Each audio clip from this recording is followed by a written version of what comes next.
Senseless, the movie, was released in the year 1998. The movie begins at Stratford University. The main character, Daryl Witherspoon, is assisting a group of students on their university tour. He takes them to different departments and simultaneously completes his mailman job. Daryl ends the tour when the group reaches the starting point, and he immediately starts another one with another group. In the next scene, Daryl is napping in his room with the TV running in the background. His phone rings, and he picks it up to talk to his mother. They exchange pleasantries, and she inquires about the job he's looking forward to. Daryl explains that there's massive competition for the job, however, he is the top contender. His mother is concerned about his financial condition, but Daryl assures her that he's okay. Later, the university's tuition office calls Daryl about his fee payment, but with a fake voice, he tells them that someone killed Daryl. The next scene then cuts to Daryl hopping from one place to another to earn more money. He goes to a blood bank and donates lots of blood, which ultimately knocks him out. Daryl also goes to a sperm bank and exhausts himself while procuring more sperm. Then, he goes to an African hair braiding salon to donate his hair, however, the owner kicks him out. At night, Daryl's roommate, Tim LaFleur, enters the room and informs him that the landlord asks for his share of the rent. He then reveals that he's giving up pleasures like having meat, drinking alcohol, and even sex. Hearing this, Daryl laughs at his friend, but the latter replies that in order to experience true contentment, one must experience pain and deprivation. The next day at the cafeteria, where Daryl does another job, his classmate Scott approaches him. Scott tells him how he's the perfect candidate for the job Daryl is competing for, as he possesses all the necessary qualifications the job demands. Meanwhile, a very attractive girl in their university, Janice, arrives at the cafeteria. Daryl gets visibly awkward, and Scott mocks him. In the next scene, Daryl attends an economics class by Professor Engel, where Randall Tyson from Smythe-based corporation talks about the job both Daryl and Scott are competing in.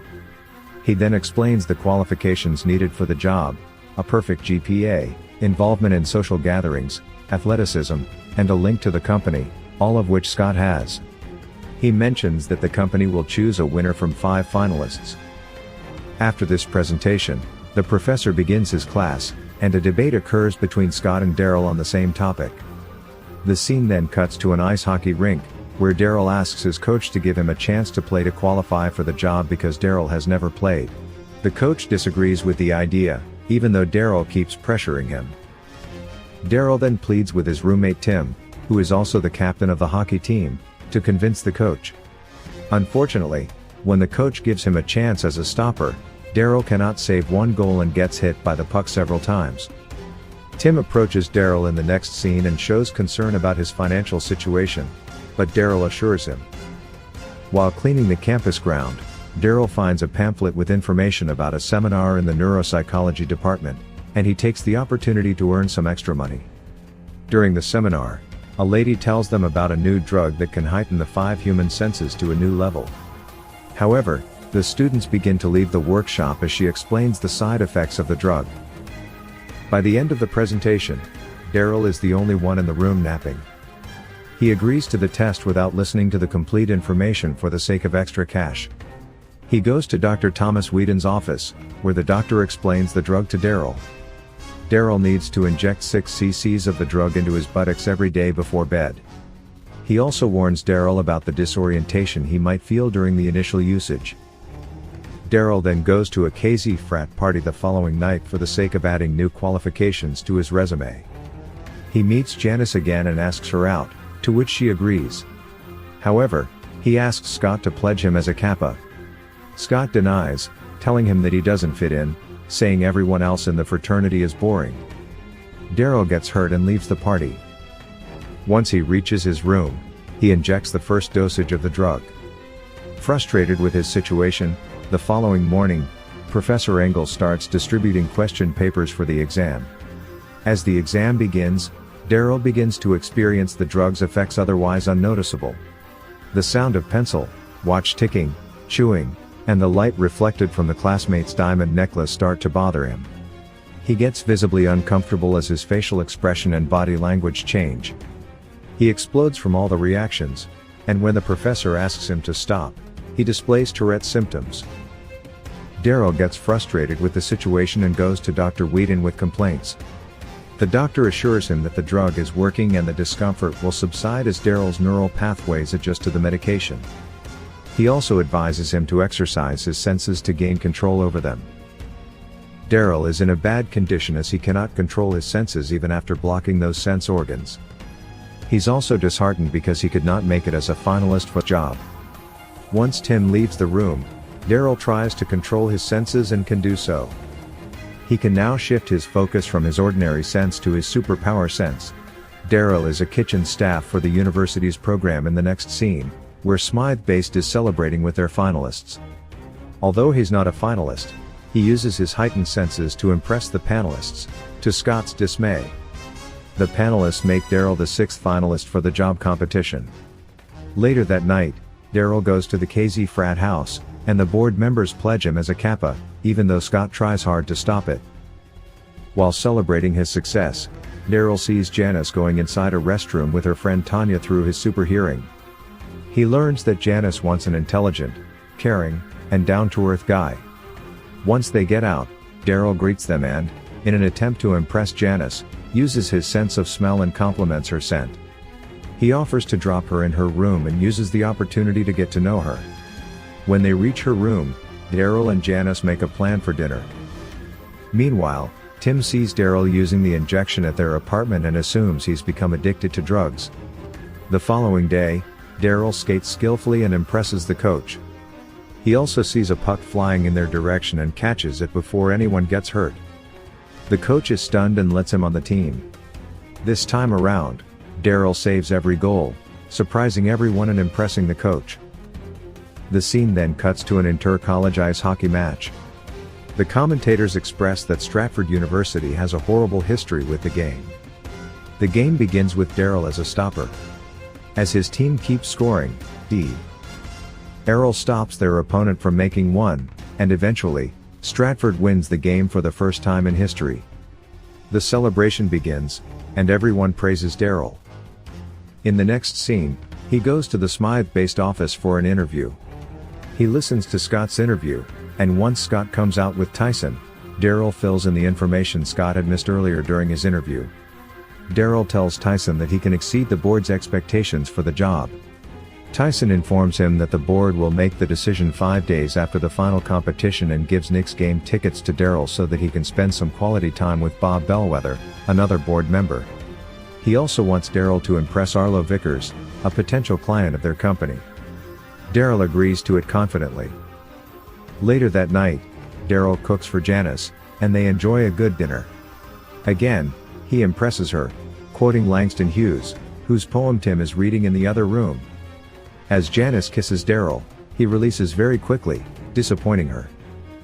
The next night, Daryl brings Janice along and surprises his family. His mother praises his character to Janice. As Daryl talks to his siblings before leaving, he gives some cash to his mother to help with the household expenses, and she gets emotional. Later in the dorm, Tim finds Daryl using the drugs again and asks him about the medicine. Daryl lists the positive results he's experiencing, but Tim thinks he's become addicted. To prove himself right, Daryl uses the double dose this time. The following day, he wakes up with a numb feeling in his arms and legs. He loses his balance while trying to walk. Tim sees him lying on the floor and calls a support group for help. Daryl tells Dr. Thomas that he exceeded the dosage earlier and discovers that a serotonin boost has desensitized his receptors. The doctor informs him that only 4 of his senses work at a time due to overuse, and the 5th one constantly switches. He also says that Daryl needs to stay in bed for 3 days as the only way to fix the problem is for the drug to leave the system. Unfortunately, Daryl has a competition nearing and is very scared.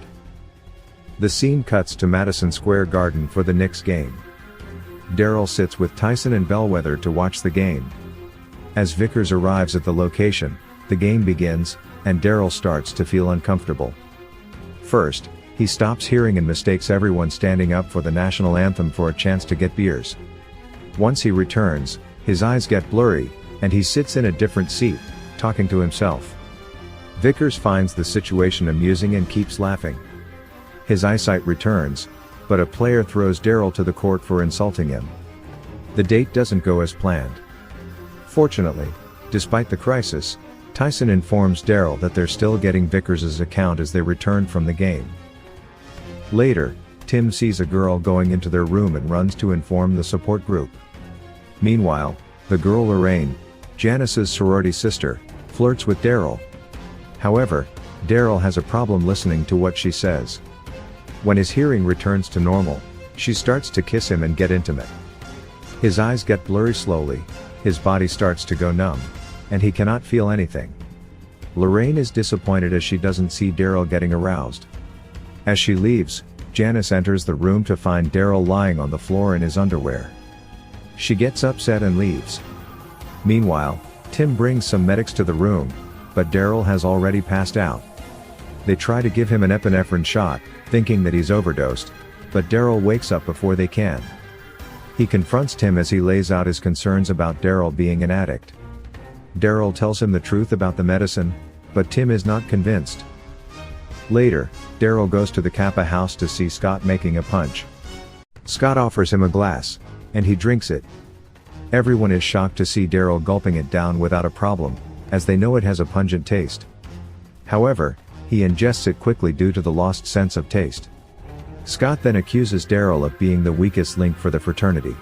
He makes Daryl sit in a chair and hits him with a stick, but Daryl doesn't feel a thing. The following morning, Stratford has an ice hockey match with another university, and everyone hopes that Daryl will help them win again. Unfortunately, his condition derails the game, and they lose. Later, Daryl goes to Janice's room to confess his love to her. However, he confuses Tyson with his daughter Janice when the door opens due to his blurry eyes. Once his eyesight gets normal, Janice leads him out of the room and scolds him for pretending to be a good person. Daryl tries to defend himself and assures her that everything will get back to normal soon. However, she does not trust him and leaves. In the next scene, Daryl goes to a pub to find Tim. He asks Tim to help him study for the final round of interviews for the job, and Tim agrees. Meanwhile, Scott's dad arranges a group of high-profile advisors to help him. Daryl focuses on studying, even though his conditions worsen, while Scott treats his advisors like his caterers. On the day of the competition, as Daryl gets out of his car, his eyes get blurry, and he asks a homeless man for help. But he takes him to an alley and beats him. The man then takes Daryl's clothes, leaving him naked. Somehow, Daryl reaches a clothing store and gets new clothes. He's shocked once he reaches the office, looking at his new flashy interview-inappropriate attire. Suddenly, his tongue goes numb, and he urinates himself. Looking at the color of his urine, he realizes that the drug has left his system. Daryl reaches the competition room and defends his outfit by faking an allergy to other materials except for polyester. The competition begins, and by the end of the session, Daryl and Scott compete against one another. The final debate gets heated, and both of them perform equally well.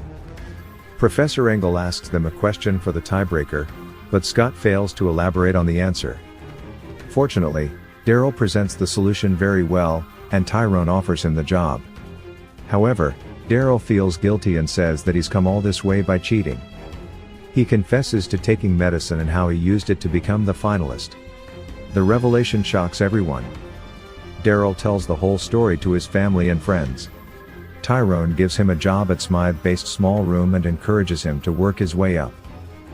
The movie ends a year later when Daryl becomes a junior analyst, patches things up with Janice, and gets his family to a new neighborhood. That's all from the video. I hope you liked it. Subscribe for more content like this and hit the like button to help us out. Also, leave a comment if you want us to recap your favorite movie.